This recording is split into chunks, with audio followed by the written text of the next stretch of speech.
Hello and welcome to Health Professional Radio. I'm your host, Neal Howard. Thank you so much for joining us today.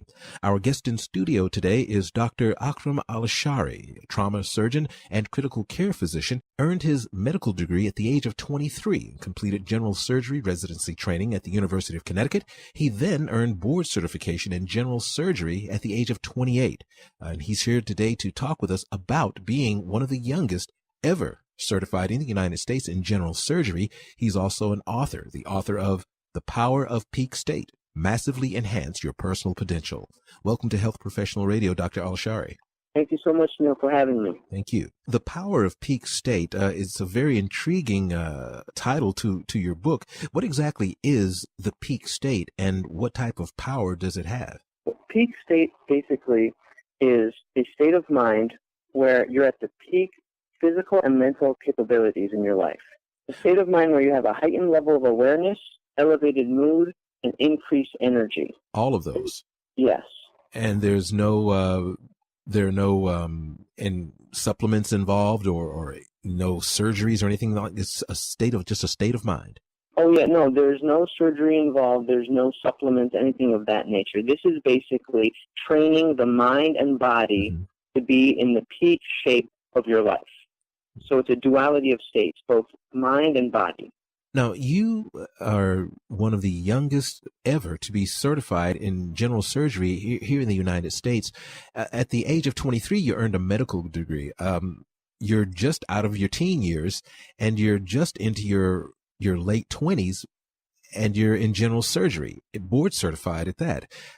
Is this peak state that you speak of, is that what helped you to attain these goals? Is this something that you knew before you were in medical school or something that you learned while you were going through your medical training? I think it helped me out all along. I think the concept of peak state was there. It wasn't until the end of my residency did I really kind of have a name for it and kind of describe it the way I do in the book. But I think in retrospect, it's been there the whole time. The kind of concepts and principles is what has helped me overcome many challenges and enabled me to become where I am today. Now, you are a general surgery intensivist, is that correct? Yes, so what that means is after I finished my general surgery training, I did subspecialty training in trauma and critical care medicine. And did you always want to be an MD? Were you always interested in the medical field, or is this something that you came upon and said, hey, maybe that's something I'd like to do when you were totally going in a different direction? No, I've always wanted to do this ever since I was young. Okay. It's always been my passion to help people, but what really intrigued me is the human body. Ever since I was young, I've always loved the human body and have read so much about it, and it was almost natural for me to become a physician.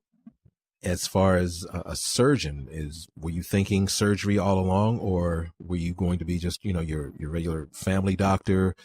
How did you become specialized? It wasn't really until I was near the end of my medical school where when I was, doing all the different rotations, I remember specifically being on, the medicine rotation and helping patients with their long-term disabilities such as diabetes, hypertension. And then I remember being on the surgical service where I would help more acute illnesses, such as appendicitis or cholecystitis, patients needing their gallbladder removed. And I felt a distinct difference between taking care of a chronic problem versus taking care of an acute life-threatening problem. And that's what glued me to surgery. Okay, so which one of these two disciplines were more affected by your use of the peak state? Was it your surgical endeavors or your general practitioner endeavors? So peak state helped me particularly in surgery and especially in trauma because it's those times where the patient is critically ill, is oftentimes in a situation where they're bleeding to death from car accidents or stabbings or shootings, or they're in septic shock for whatever reason. And so it's very chaotic, very hectic, and it really needs a peak state of mind in order to take care of a patient in such a critical condition. And I think that the peak state applies more for situations like that, where you really need to take control rather than more of the kind of chronic long-term problems. You see what I'm saying? I do. I'd like to ask if this peak state that you speak of is something that is within us and has to be harnessed and revealed and nurtured, or is it something that has to be totally learned as some foreign piece of information so that we can attain the same benefits as those who've mastered this peak state? Yeah, it's within us, but the physiology is there, and I explain in the book the physiology.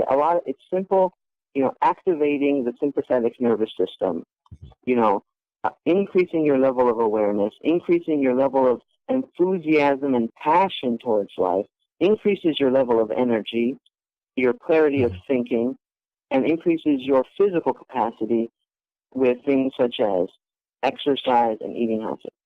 And once we're in this peak state, that allows us to overcome a lot of the challenges, such as, a lot of the long hours spent at work, a lot of the intimidating situations that we face that we need to overcome. These, our ability to overcome exhaustion, these are the things that peak state is needed for. So this applies to any profession, but particularly I felt during surgery because of how demanding of a job it is.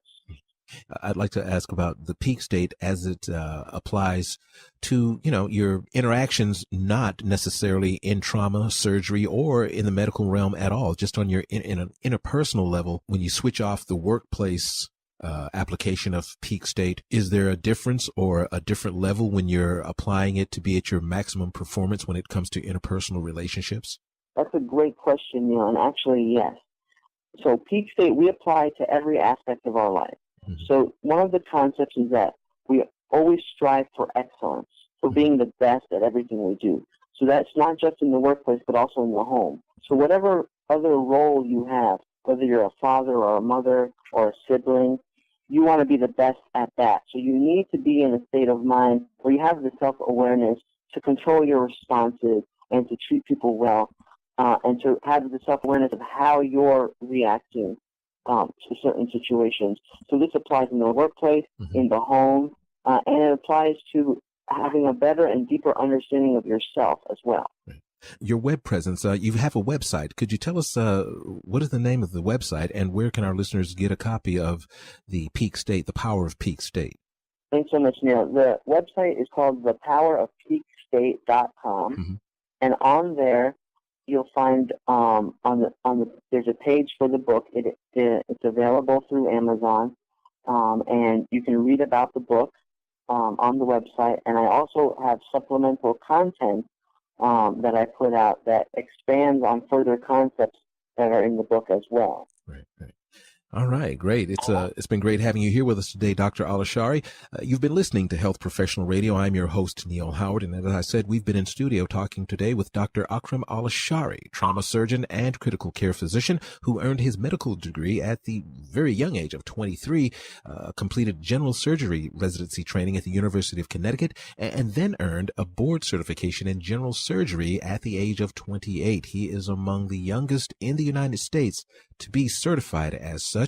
He subsequently completed surgical critical care subspecialty training at the University of Florida, and he's also an author, the author of The Power of Peak State, Massively Enhance Your Personal Potential, where he outlines how to reach this mindset of peak performance in both your business and your personal life. It's been great having you here with us today, Doctor. Thanks so much, Neal. I appreciate it. Thank you.